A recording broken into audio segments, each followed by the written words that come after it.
कि स्टूडेंट्स आज का जो मेरा सेशन है वो स्टैटिस्टिक्स को लेकर है। स्टैटिस्टिक्स में आज मैं बात करने जा रहा हूँ सेकेंडरी डेटा के ऊपर। यानी सेकेंडरी डेटा क्या होता है?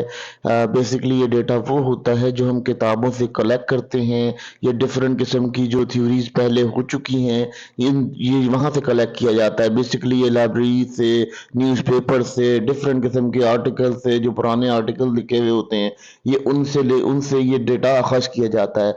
इस डेटा को बेसिकली इसलिए अखज़ किया जाता है क्योंकि इसका बड़ा वैल्यूएबल रिजल्ट होता है। ये बहुत वैल्यूएबल होता है, इसकी वैल्यू इसलिए ज़्यादा होती है क्योंकि ये जो है वो हिस्ट्री के बारे में डायग्नोज कर रहा होता है और ये बहुत ज़्यादा कॉस्ट इफेक्टिव होता है।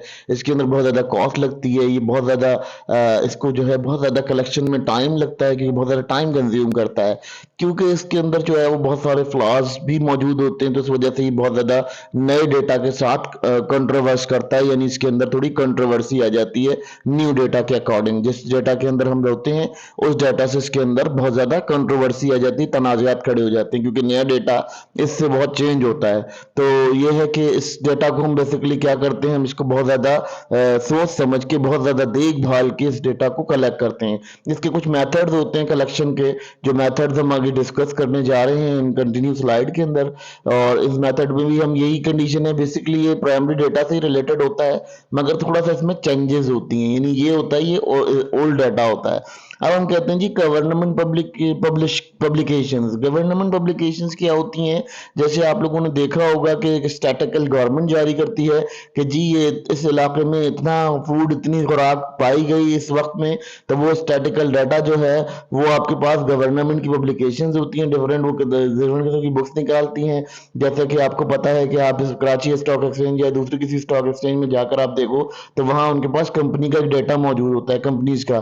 तो वो गवर्नमेंट लेवल पर होता है, वो गवर्नमेंट लेवल पर होता है कौन सी कंपनी कहाँ ट्रेडिंग कर रही है, कौन सी कंपनी किस तरह ट्रेड कर रही है, या उसके पास कौन से एसेट्स हैं, कौन से प्रॉफिट्स में चल रही हैं, कौन सी लॉस में चल रही हैं, कहाँ कहाँ प्रॉफिट्स आ रहे हैं, कहाँ कहाँ लॉस आ रहा है। वो तमाम चीज़ें जो है ना वो इस डाटा के अंदर मौजूद होती हैं। तो ये डाटा बड़ा इंपॉर्टेंट होता है। इस डाटा के अंदर बहुत ज़्यादा इंपॉर्टेंट वैल्यू होती है इस डाटा की, और इस डाटा को बहुत ज़्यादा कलेक्शन किया जाता है क्योंकि ये पब्लिक डाटा जो है ना, बेसिकली पब्लिकेशंस जो होती हैं गवर्नमेंट की, उनके डिपार्टमेंट में जो, अगर देखेंगे तो हम अगर इंग्लिश कंट्रीज की बात करें तो वहाँ तो बहुत फाइन डेटा मिल जाता है, लेकिन अंडर डेवलप्ड स्टेट के अंदर डाटा इतना फाइन नहीं मिलता। तो हमें उसको क्या करना पड़ता है, हमें उसको फाइन करना पड़ता है ताकि हम उसको फाइन करके, रिफाइन करके उस डाटा को देखें। क्योंकि मोस्टली जो डिपार्टमेंट्स होते हैं वो इस तरह की पब्लिकेशंस जारी तो करते हैं लेकिन उन पब्लिकेशंस के अंदर बहुत सारे फ्लॉज छोड़ देते हैं, बहुत सारे कसूर छोड़ देते हैं, जिसकी वजह से हमें क्या होता है, सेकेंडरी डेटा को हासिल करने में बहुत प्रॉब्लम होती है। तो हमारी जो रिसर्च होती है उसके अंदर बहुत ज्यादा मतलब अंडर डेवलप्ड स्टेट में आते हैं। फिर आती थी ऑफिशियल रिपोर्ट्स। ऑफिशियल रिपोर्ट्स क्या होती हैं? जैसे कोई गवर्नमेंट, कोई इदारा है, उसके पास अपनी इन्वेंट्रीज होती हैं, अपनी कोई वो होती हैं जो यूज कर चुका होता है, वो इन्वेंट्रीज वो जो है वो एक लाइब्रेरी में जमा करा देता है। कंट्री की एक लाइब्रेरी होती है उसके अंदर जमा करा देता है, जिससे क्या होता है, जिससे कोई स्टूडेंट या रिसर्चर्स जो होते हैं वो रिसर्च करने के लिए वहां पर उसको अप्रोच करते हैं और वहां से उसको हासिल कर लेते हैं। इससे हासिल ये होता है कि इससे आपको जो उस कंपनी के बजट से, जो उस कंपनी के प्रॉफिट से, जो उस कंपनी का जो भी रेवेन्यू या जो भी उसको कहना चाहिए कि सिस्टमेटिकली जो भी उनके पास चीजें मौजूद थी, वो उस एसेट का एक तरफ से एनालिसिस होता है। उस एनालिसिस के अंदर से आप ये अंदाजा लगाते हैं कि आपका जो कंट्री था वो इस ईयर के अंदर या इस पासिंग ईयर के अंदर क्या क्या चीजें उसके पास नहीं थी और क्या क्या चीजें उसके पास बहुत ज्यादा म्यार में मौजूद थी। तो ये ऑफिशियल रिपोर्ट्स ऐसी होती हैं, ये प्राइवेट सेक्टर में भी होती हैं, पब्लिक सेक्टर में भी होती हैं। पब्लिक सेक्टर में इस तरह का स्टैटिकल डाटा होता है कि जी आपको कोई आबादी के हिसाब से पता करना है तो वो आप पता करते हो, कोई आपको जो है वो एनवायरनमेंट के हिसाब से कोई वो देनी है तो वहाँ की लिटिगेशंस वगैरह, वो तमाम चीजें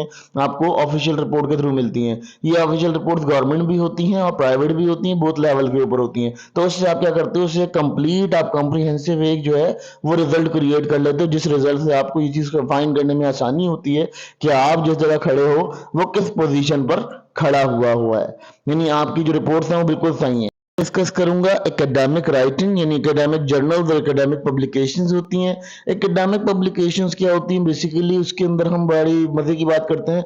जैसे हमारे कोई प्रोफेसर्स हैं, उनके लेक्चर्स होते हैं, उनकी जो डिबेट्स होती हैं, वो डिबेट्स कहीं ना कहीं काउंटेड हो रही होती, कहीं ना कहीं लिखी जा रही होती हैं। तो वो डिबेट्स और वो काउंटेड जो चीजें होती हैं वो यूनिवर्सिटीज की लाइब्रेरी के अंदर मौजूद होती हैं। ठीक है, वहां पर क्या होता है कि उससे जो है बच्चे, जो नए आने वाले बच्चे होते हैं, वो उस चीज से अंदाजा लगाते हैं कि उस लेक्चर के अंदर प्रोफेसर ने उस वक्त क्या बात की थी, जिससे हम इस चीज को अंदाजा करें। अच्छा, ये हम अगर बात करें डेवलप नेशन की, तो वहां पर तो ये डेटा बहुत प्रॉपर मौजूद है, लेकिन अंडर डेवलप नेशन जैसे कि हम अपने नेशन के अंदर बात करें तो ये डेटा बहुत मुश्किल से मिलता है, क्योंकि प्रोफेसर मोस्टली जो है वो डिबेट करते हैं, तो वो डिबेशन जो उनकी होती है या ब्रीफिंग जो होती है वो ऑन दी स्पॉट करते हैं, वो कोई इसको रिटर्न में नहीं देते, जिसकी वजह से क्या होता है कि हमें प्रॉपर डेटा नहीं मिल पाता एकेडमिक। इसके अलावा एकेडमिक जर्नल्स ये होते हैं कि जैसे कोई आर्टिकल लिखे जाते हैं या कोई न्यूज़पेपर के अंदर कुछ काम किया जाता है, तो उस न्यूज़पेपर के अंदर जो रिपोर्ट्स होती हैं या उनके जो जर्नल्स होते हैं, वो जर्नल्स इस तरह से होते हैं कि जो यूनिवर्सिटी पब्लिश करती है कि जी एक जो उन्होंने रिसर्च की, ठीक है, किसी स्टूडेंट ने रिसर्च की, वो रिसर्च करने के बाद किसी यूनिवर्सिटी से एफिलिएट होकर वो उसको पब्लिश कराता है। तो वो जर्नल्स होते हैं बेसिकली, जैसे हमारे कोई स्टूडेंट्स होते हैं जो रिसर्च करके जो आगे जाते हैं, यानी जैसे कि कोई साइंटिस्ट है, कोई डेवलपमेंट कर रहा है, तो उसका जो डाटा होता है वो यूनिवर्सिटीज आगे फॉरवर्ड करती हैं। इसके बाद अगर हम बात कर लेते हैं ऑनलाइन डिबेट्स, ऑनलाइन डेटाबेस। अब डेटाबेस क्या होता है? ऑनलाइन डेटाबेस से होता है कि जैसे कई इंटरनेट के ऊपर बहुत पुरानी पुरानी चीजों को डाला जा रहा है, अब उनको ई ई सिस्टम पे लाया जा रहा है, तो वो आपको एक बड़े अच्छे रिसोर्सेज प्रोवाइड करती हैं, क्योंकि बहुत सारी पुरानी चीजों को, एकेडमिक चीजों को, जैसे हम अब नॉर्मली देखते हैं पीडीएफ बुक्स होती हैं हमारे पास, पीडीएफ बुक्स को हम देख रहे होते हैं, हमारे पास पीडीएफ बुक्स जो हैं वो भी एक तरह का ऑनलाइन डेटाबेस की तरह से कह सकते हैं हम उसे, क्योंकि वो उसको कन्वर्ट कर रहे हैं, जो पुरानी हिस्ट्रीज थी उनको कन्वर्ट कर रहे हैं और डिजिटलाइज कर रहे हैं। जिस डिजिटलाइजेशन के नतीजे में क्या मयसर आ रहा है, हमें हमें उसका डेटा मिल रहा है, डेटा मिल रहा है। ये डाटा बहुत हमारे लिए इंपॉर्टेंट होता है, कंसिक्वेंटली हम इस डाटा से जो है बहुत सारी चीजों को गेन कर लेते हैं, ये बहुत सारी चीजें हमारे पास गेन करवा देता है। इससे हमें और फायदा क्या होता है? हमें इससे फायदा सिर्फ ये होता है कि हम इससे क्या बेनिफिट्स बना सकते हैं, और इससे बहुत सारे बेनिफिट्स हमारे क्रिएट भी होते हैं। इससे क्या होता है, ऑनलाइन डेटाबेस से हम ये चीज वेरीफाई करते हैं या इस चीज को डिलिब्रेट करते हैं कि जी ये जो हमारी सिस्टमैटिक डिबेट है, ये डिबेट कितने हद तक सही है या नहीं है। तो इसको हम ऑनलाइन डेटाबेस से करते हैं, और ये हमारा जो सेकेंडरी डेटा होता है, ये भी ऐसे ही होता है कि किसी ने कोई अपना ऑनलाइन आर्टिकल लिखा हुआ है, कोई ऑनलाइन पब्लिकेशन की हुई है।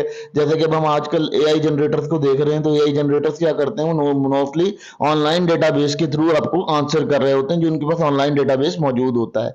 ठीक है, सर्वेज एंड स्टडीज, अब एक होता है जो सर्वे पास्ट में हुआ हो, ठीक है, और कुछ स्टडीज हुई हुई हो पास्ट में, जैसे कि कई हम देखे थे ना, काइनेशन की थ्योरी है। काइनेशन की थ्योरी के अलावा हम अगर बात कर लेते हैं, बहुत सारी कंजप्शन की थ्योरीज हैं, बहुत सारी हमारे पास जो है जर्नल इक्विलिब्रियम थ्योरीज हैं। ये तमाम क्या हैं? ये स्टडीज हैं जो पुराने माहौल में स्टडी की गई हैं। तो हम उनको किसी बुक की रिसोर्स से पढ़ते हैं कि उस वक्त क्या हालात थे और अब इस वक्त क्या हालात हैं, उस हालात से हम उसको मैनेज करने के लिए इस तरह का डेटा जमा करते हैं। फिर एक सर्वे हुआ, यानी कोई 1913 में, 1912 में कोई सर्वे हुआ, तो उस सर्वे का भी हमारे पास जो रिकॉर्ड है वो किसी लाइब्रेरी से या किसी से मिलता है, लेकिन ऐसा पॉसिबल सिर्फ डेवलप नेशन के अंदर है। अंडर डेवलप नेशन इसको बहुत कम रखती हैं, बहुत कम रिकॉर्ड रखती हैं, उनके पास इतना रिकॉर्ड फाउंड नहीं होता, क्योंकि वो रिकॉर्ड की हिस्ट्री क्रिएट नहीं कर पाते, एक तो वो इतना क्रिएशन नहीं रख पाते, और दूसरा ये कि उनका डेटाबेस जो है वो जमा ही नहीं हो पाता उनके पास कि वो उसको सर्वे के लिए, कहीं स्टडी के लिए डाल सकें। लेकिन बहरहाल ये है कि ये बहुत इंपॉर्टेंट पार्ट होता है, हम इससे भी अपनी रिसर्च को कुप अप कर सकते हैं। अगर हमारा कोई क्वेश्चन है, हम उस क्वेश्चन का आंसर जो है वो ओल्ड स्टडीज से और ओल्ड सर्वे से डिस्कस कर सकते हैं। ये भी एक रिसोर्स होती है सेकेंडरी डेटा को कलेक्ट करने की, यहाँ से हम सेकेंडरी डेटा कलेक्ट कर सकते हैं। अगर हम बात कर लेते हैं इस चीज की कि ये सर्वेज जो हैं ये कहाँ कलेक्ट होते हैं, तो बेसिकली लाइब्रेरीज वगैरह के अंदर पुट अप किए जाते हैं जब लोग सर्वे ले लेते हैं। फिर आ जाती है जी इंडस्ट्री रिपोर्ट। इंडस्ट्री रिपोर्ट बहुत इंपॉर्टेंट होती हैं, इससे हमें ये पता चलता है कि हमारे पास क्या चीज इस वक्त प्रोडक्शन में है, क्या चीज हमारे पास एज ए रॉ मटेरियल मौजूद है, और क्या कंडीशंस हमारे पास हैं। ये इंडस्ट्रियल रिपोर्ट्स आपको जो है वो इंडस्ट्रियल कमीशन से मिला करती हैं। बेसिकली जो है कंट्रीज के अंदर एक इंडस्ट्रियल कमीशन होता है, वो इंडस्ट्रियल कमीशन एनुअली या मंथली मंथली या 6 मंथली एक वो जो है वो रिपोर्ट क्रिएट करता है, जो रिपोर्ट इंडस्ट्रियल रिपोर्ट होती है, जिसको हम इंडस्ट्रियल रिपोर्ट कहते हैं। इंडस्ट्रियल रिपोर्ट क्या होती है? ये भी एक तरह का टाइप ऑफ न्यूज़पेपर होता है, एक तरह का न्यूज़पेपर होता है जिसके अंदर जो गवर्नमेंट है वो ये चीज कलेक्ट करती है कि हमारी इंडस्ट्रीज की क्या सूरत हाल है, कहाँ खड़ी हुई है, तो उस तमाम चीजों को कलेक्ट किया जाता है। सेकेंडरी डेटा ये बहुत इंपॉर्टेंट होता है, ये भी ऐसे सेकेंडरी डेटा कहा जाता है क्योंकि इसका फर्स्ट हैंड नॉलेज आपको नहीं होती, ये किसी ऑथर या किसी राइटर के थ्रू आपको ही मिलती है, ठीक है। तो ये बेसिकली बहुत इंपॉर्टेंट इवेंट होता है। इस इवेंट को हम जो है वो यहाँ एज अ सर्वे डिस्कस कर सकते हैं कि हमारे पास सर्वे भी होते हैं, बहुत सारे इंडस्ट्रियल सर्वे होते हैं जो गवर्नमेंट वो करती है, उसके बाद उसे पब्लिश कर देती है, कलेक्ट करके पब्लिश कर देती है। इंडस्ट्रियल रिपोर्ट हमें आल्सो इस बात पर बता देती है, ये चीज समझाती है कि हमारे पास क्या लेबर फोर्स मौजूद है, कितनी स्किल लेबर मौजूद है, कितनी चीजें मौजूद हैं। ये एनुअली मंथली जो है वो होती है। बेसिकली ये अंडर डेवलप्ड नेशन के अंदर तो इतनी वेल डिजाइन नहीं होती, मगर हाँ जो कि डेवलप्ड नेशन होती हैं वहाँ ये बहुत ज्यादा जो है जारी होती है, टाइम टू टाइम जारी होती है। अब जो हमने डिस्कस किया ये पूरा का पूरा जो स्टैटिकल डाटा को हमने डिस्कस किया है, सेकेंडरी डेटा को, तो ये हम क्या कर रहे हैं कि हम इसको बताना चाहते हैं, आपको ये समझाना चाहते हैं कि किस तरह से आप सेकेंडरी डेटा को कलेक्ट कर सकते हैं। इन तमाम वेज के थ्रू आप जो है सेकेंडरी डेटा कलेक्ट कर सकते हैं। आपके पास ये डेटा एसोसिएट हो सकता है, इस डेटा को आप एक एडिशनल बना सकते हैं, अपनी एडिशनली रिसर्च के लिए इस्तेमाल कर सकते हैं। बहुत सारे रिसर्चर ने इन्हीं थ्रू से, इसी डेटा के थ्रू जो है वो अपनी जो वैल्यू थी या अपना जो रिसर्च था उसको कूप अप किया, ठीक है। अक्सर हम देखते हैं कि ये कई थ्योरीज के ऊपर कंट्रोवर्सीज आती हैं, कंट्रोवर्सीज भी इसी डेटा के थ्रू आती हैं। यही डेटा एक्सेप्ट किया जाता है, इसी डेटा को देखा जाता है, स्टडी किया जाता है, फिर उसके ऊपर जो है वो अपनी एक रिसर्च दी जाती है कि ये चीज इस वक्त ये कहा गया था लेकिन ये चीज ऐसे नहीं थी, ये इस तरह से हो रही थी। क्योंकि हर इंसान के देखने का और हर इंसान के समझने का जाविया अलग है। अगर कोई शख्स मॉडर्नाइज एज में है तो वो मॉडर्नाइज एज में जो हिस्टोरिकल व्यूज होंगे उनको हाईलाइट करते हुए मॉडर्नाइज वे के ऊपर रख के डिस्कशन करेगा। तो बेसिकली ये तमाम मेथड जो है वो एक रिसर्चर को बहुत सपोर्ट करते हैं, बहुत उसके लिए हेल्पफुल साबित होते हैं, क्योंकि वो जो है उससे अपनी उसको क्वेश्चन का जवाब मिल जाता है। बेसिकली रिसर्च क्या होती है कि क्वेश्चन होता है, उस क्वेश्चन का जवाब हासिल करने के लिए हम ये तमाम प्रोसेस करते हैं, उस प्रोसेस के थ्रू हम इसको गेन कर लेते हैं। ये हमारे पास इसलिए गेनिंग हो जाती है क्योंकि हमारे पास एक प्रोसेस के थ्रू ये चीज हमारे पास डेवलप हो चुकी होती है और हम उस प्रोसेस को ही यूटिलाइज करके अपना एक रिजल्ट क्रिएट